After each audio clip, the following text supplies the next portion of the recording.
من هنا بعزي نفسي وبعزي الوطن وبعزي بلادي، وبعزي الغرة وبعزي النهود بلد أجدادي.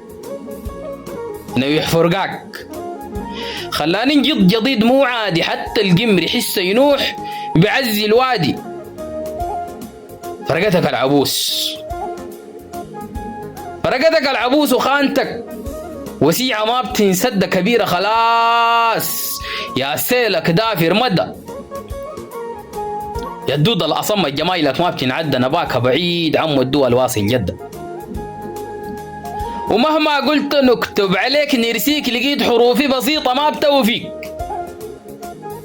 الكلام اللي قلته قليل ما بكفيك، طلبت الله من بحر الجنان يسقيك. وفت وتركت الدنيا بعوجاتها، وتبكي العازة والدم وصل عاجاتها، وتبكي اللبخ القبير رمت صفقاتها، تعزي تراجع الليلة في حساباتها.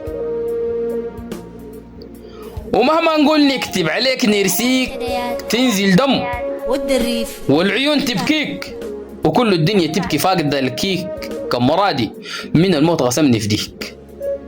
والله الحروف مهما كتبنا ومهما قلنا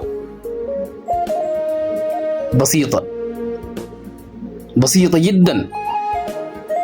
والتعبير خاننا في هذا الرجل الطيب، الرجل الشجاع، الرجل الشهم اللي تحب كل القبائل، الرجل اللي ترك بصمة بالخير والسلام والأمن في أنحاء ربوع السودان وجميع القبائل في كردفان الغرة.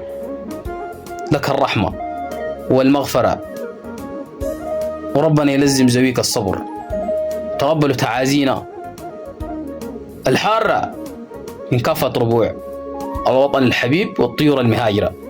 تقبلوا تحياتي حافظ سليمان. ربنا يتقبلك ويتقبل كل شهداء السودان. جايز الدوام لله.